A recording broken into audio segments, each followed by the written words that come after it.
Brightmoor Kids! Have you ever had a parent or a teacher tell you to do something that you knew you had to obey, but it was going to be so hard to do? Maybe your mom told you to clean your closet, but when you opened up your closet door, you saw clothes piled to the ceiling with a few candy wrappers mixed in. Ooh. You might have even seen a plate of food with a couple of weeks old food on it. Ugh. You know, it was going to be really hard to obey and clean that closet. Or perhaps it was at school when your teacher told you that you had to be partners on a project with the meanest person in class. You thought, how am I supposed to be partners with this person? They are so mean and they don't even try to do their homework. This is going to be so hard to obey. Obedience is not always easy. We are going to learn all about that in our lesson today. But first, let's check back in with Lauren and find out what stunt she's going to try today. Watch.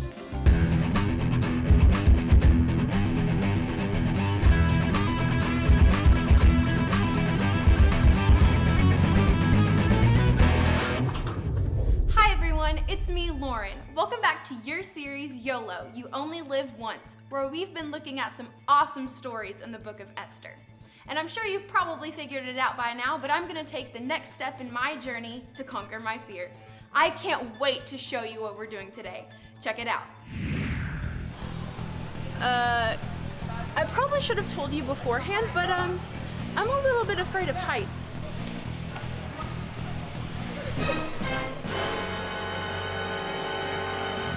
Well, I guess this is it. YOLO.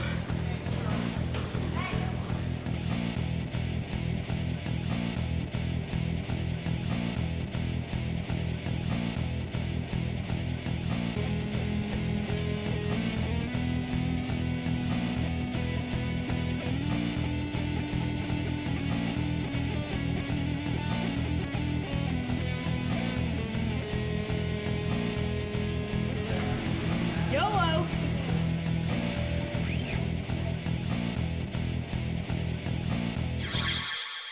Wow, how awesome was that? You know, you might not have noticed, but on the walls there were several rules posted to make sure I didn't get hurt. I'm so glad I read and obeyed the rules. Obedience is super important, especially when it comes to God. When God speaks, we must obey. That's certainly something Esther found out. God called her to do something very difficult, but it was super important. She had a choice: obey God or do her own thing. I don't want to spoil the story for you, but let's just say Esther's obedience was a matter of life and death. In today's lesson, you're going to learn the importance of recognizing your moment and obeying God. Well, I'm going to let you get back into your lesson today. While you do that, I'm going to plan my next big thing I'm going to do. Until next time, this is Lauren reminding you that you only live once. Make it count.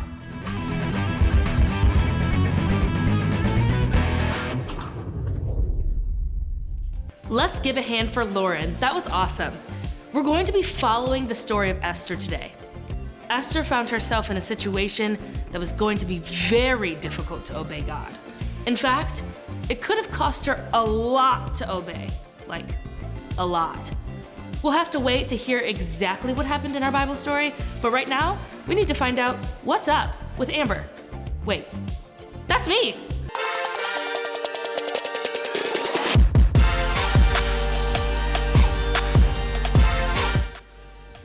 And I'm back with another What's Up, and this is what it is for this week. I'll trust God, and I will obey.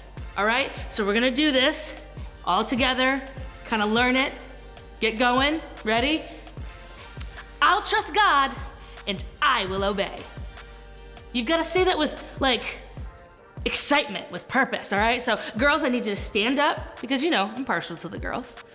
And we're gonna say this all together, super confident. Ready? 1, 2, 3. I'll trust God, and I will obey. Oh, that was pretty good. Let's see if the boys can do any better. All right, so girls sit down, boys stand up. Nice and loud, with confidence. Ready? 1, 2, 3. I'll trust God, and I will obey. I'm not sure who won. Maybe the boys, maybe the girls. But we're gonna do it all together, super loud. I want you to do it so everybody can hear you. Ready? 1, 2, 3. I'll trust God and I will obey.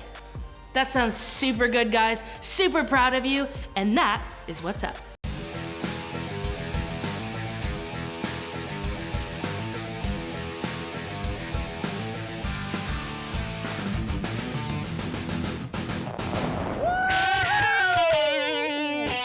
Hey everybody, it's me, Wiggy Pop. I'm here to teach you another rockin' power verse.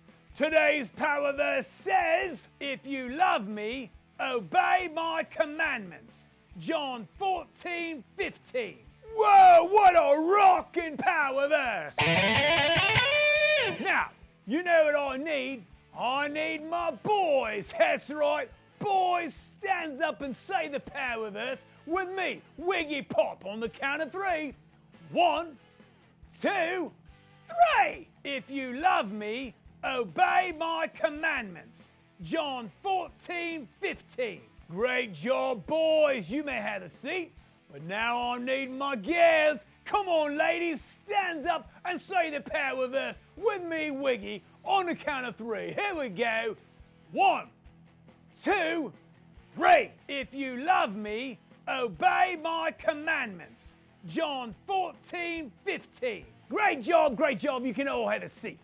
You know, obeying is never an easy thing to do. Oh no, sometimes God asks us to do things that require us to get out of our comfort zone. The other day, God told me to sign up for the National Air Guitar Championship. I was like, God, are you serious? I can't do that. What if I break a string in front of all those judges? But God assured me that He would be with me. And you know what? He was! I ended up bringing home the first place trophy. Now, you know what I need right now? I need everybody, boys and girls, to stand up and say this power verse with old Wiggy together. Are you ready? 1, 2, 3. If you love me, obey my commandments. John 14:15. Nicely done. But before you sit down, let me hear your air guitar. Woo! Great job. You may have a seat. Well, my name is Wiggy Pop, and I've got to get on to my next gig. I'll see you next time when I teach you another rockin' power verse. See you later. Woo! Today's Bible story follows another important character in the book of Esther. In fact, we're actually going to be studying Esther herself. As you might remember, when Esther was young, both of her parents died, and her cousin Mordecai took her in and raised her as his own child. Several years later, the king in the land actually held a massive beauty contest to pick a new queen. He had actually gotten mad at the old queen and banished her from the palace, like kicked her up out of there. So he ended up bringing thousands of women before him until he was able to pick and choose one. One day, Esther appeared before the king. He thought she was the most beautiful woman he had ever seen. So he said, you know what, boo? You was it. You was my queen now. Actually, I don't know if he said it like that, but he did pick her as queen. Meanwhile, cousin Mordecai found himself in a tough situation. The evil man Haman had gotten angry that Mordecai would not bow down to him. Mordecai was a Jew and he worshipped the one true God, so he refused to bow down to Haman, and Haman vowed, I will kill all the Jews because of this. Mordecai knew he had to tell Queen Esther about Haman's plan to kill all of the Jews. So he sent her a note and said, you must tell the king about Haman's plan to kill all the Jews. Remember, you are Jewish too. Who knows? This may be the reason why you were brought to this place. Esther had a tough decision to make. She knew that she could be killed herself if she went before the king without being called. That was the law back then. But Esther recognized that this was her moment, the very reason she was brought into this palace to be queen. So Esther invited the king and Haman to a special banquet. At the banquet, Esther informed the king of Haman's plan to kill the Jews, and she said, "I am one of them."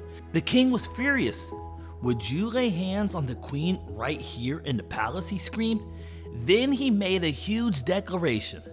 "I declare that Haman be killed and the possessions of his be given to Queen Esther."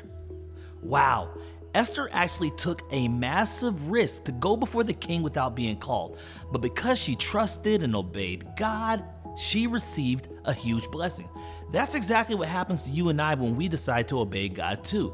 Today, you're gonna learn even more about this as we continue our lesson. So, listen up. God's story. Esther. So part of God's story is about a woman named Esther, and it goes like this. Esther was adopted by her cousin Mordecai because her parents died. She and Mordecai were Jews, which means they were part of God's special family. Our story begins right before Esther becomes queen, and God's family gets in some serious danger. Now, even though Esther was a Jew, she lived in Persia, which was ruled by King Xerxes. Let's just call him X. One night, King X wanted to show off his wife, Queen Vashti, at a party. She said no. So he said Vashti could never see him again, and he needed a new queen. So the king invited all the single ladies in Persia to his palace for a year. He decided Esther was prettiest, and she became queen. Really? But as crazy as that sounds, it was a good choice because Esther saved his life. See, one day, Mordecai overheard two guards plotting to kill the king. So he told Esther, and Esther told X. Around the same time, another powerful man at the palace, Haman, got really mad at Mordecai. He didn't know Mordecai had saved the king's life, or that he was the queen's cousin. So he made a rule that all Jews must die. Like we said, he was really mad. And the king let Haman make this rule because he had no idea that Mordecai or Esther were Jews. Well, all the Jews were heartbroken. But Mordecai thought maybe Esther could save them. She was queen, after all. Problem is, only a king could change laws. And anybody who even spoke to the king when he didn't want to listen could die, including Esther. But she was willing to try. She said, "If I die, I die." Talk about brave. So Esther visited the king. To her relief, he said, "What do you want? I'll give it to you." Esther had a plan. Politely, she invited King X and Haman to dinner. She had saved the king's life. Now she was making a special dinner for him? X liked that. He said yes. That night, the king asked Esther what she wanted again. And again, Esther invited them to dinner. Haman was thrilled to be invited to dine with the king and queen, twice. But even with this special treatment, he knew he couldn't be truly happy until Mordecai was dead. So he came up with a plan to kill him the next day. But that same day, the king realized that Mordecai had never been honored for saving him. So X asked Haman how to honor someone. Haman thought the king was going to honor him. Instead, he honored Mordecai.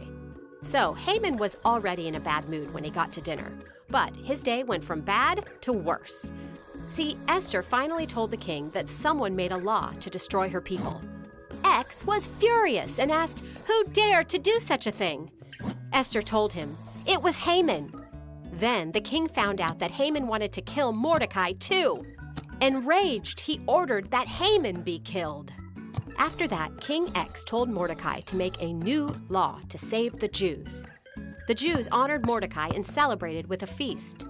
Esther had been willing to risk her life for her people, and she ended up saving them.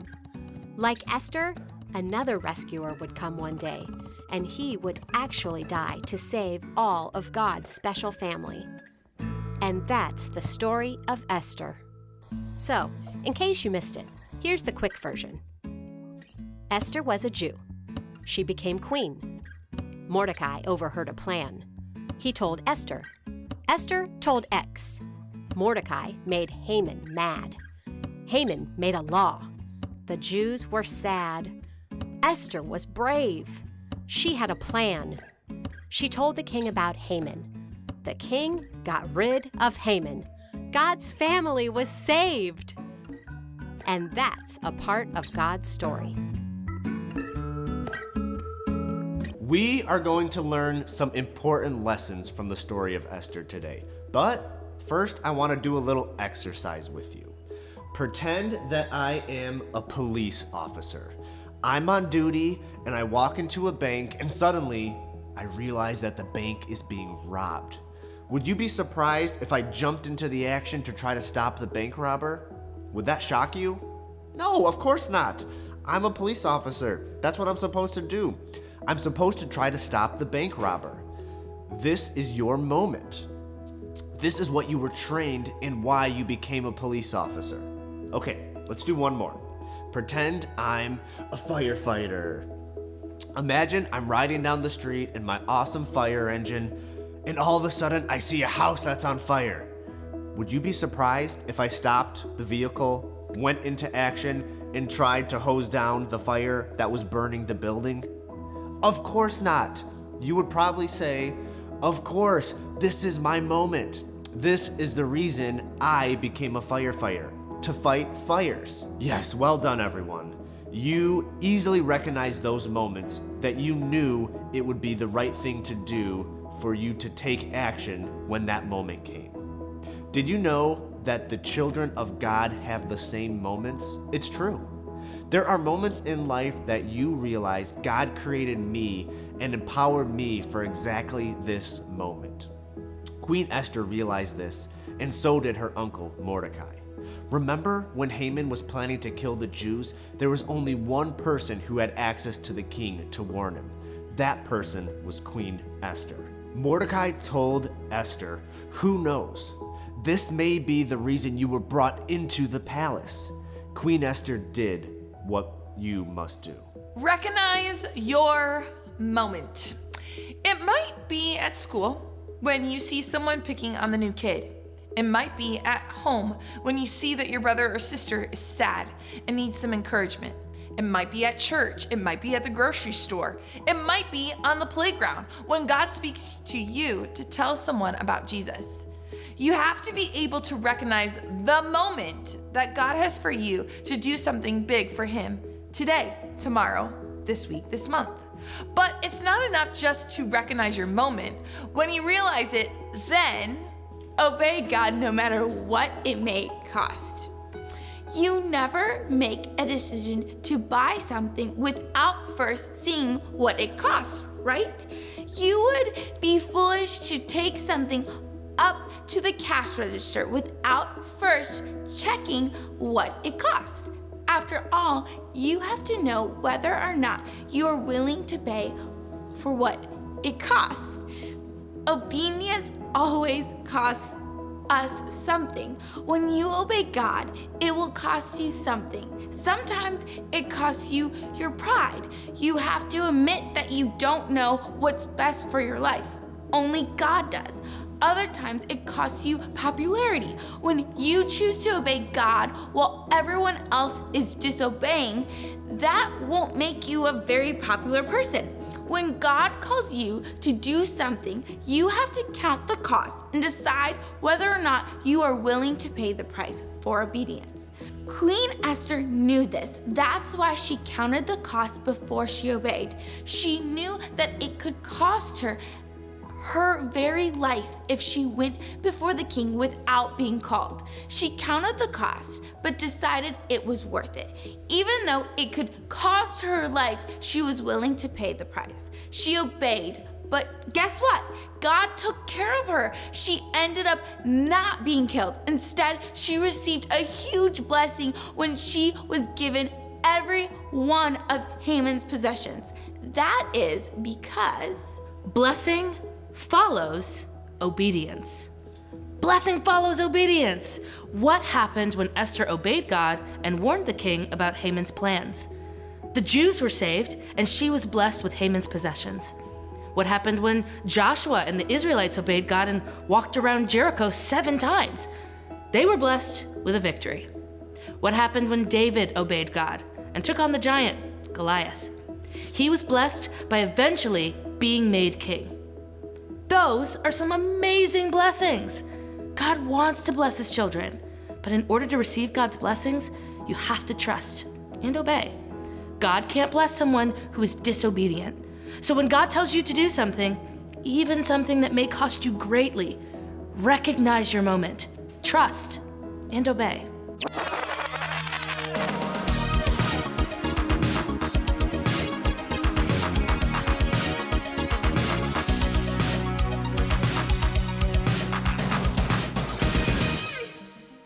Welcome to today's Rewind Review. We thought we would make it just a sister type of thing here and kind of, have a competition of seeing who can get 5 correct, or 4 or 3 or 2.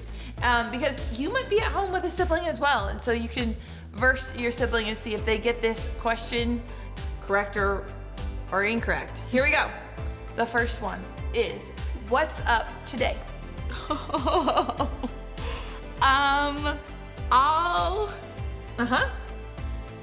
Starts with T. I know. I want to say tell. Nope. Trust. Yep. I will trust. Guys, can you please help me out? I am really struggling. Let me see. Let me hear it.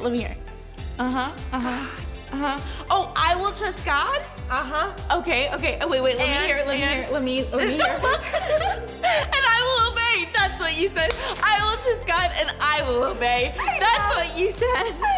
Thank you so much for helping me. They helped me. Oh my goodness, that's not how it works. Okay. Who told Esther about Haman's plans to kill the Jews? I think it was Mordecai? Yes, it was. Okay. Yes, do you see I flipped her page over? She can't see these. Okay.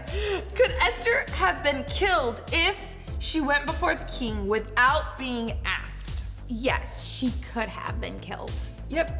Yeah, that's the answer. Okay. What happened to Esther after she went and saw the king? She lived. She did. Yeah. What happened to Haman? Ooh, when the king found out his plan. He died. Yeah, he did. Yep. Okay. That's mine. Now, let's go. It's Pastor Liz's turn. Okay. So, true or false? Haman was True or false? Haman was successful in destroying the Jews. False. Correct. According to our lesson today, blank your moment. Live your moment. Be in your moment. It starts with the R. Rest in your moment. I think this is mine. No, Wait. it's recognize your moment. Recognize your moment. Recognize your moment. There you go. She finally got it. With some help. It's okay. We both didn't do great on one question. That works. That's okay. Look at the grace. Okay. There you go. All right. According to our lesson today, obey blank no matter what it may cost. Obey God. Yes. Obey God no matter what the cost is. All right. Let's see. Our next one. According to our lesson today, blessing follows blank. Obedience. Correct.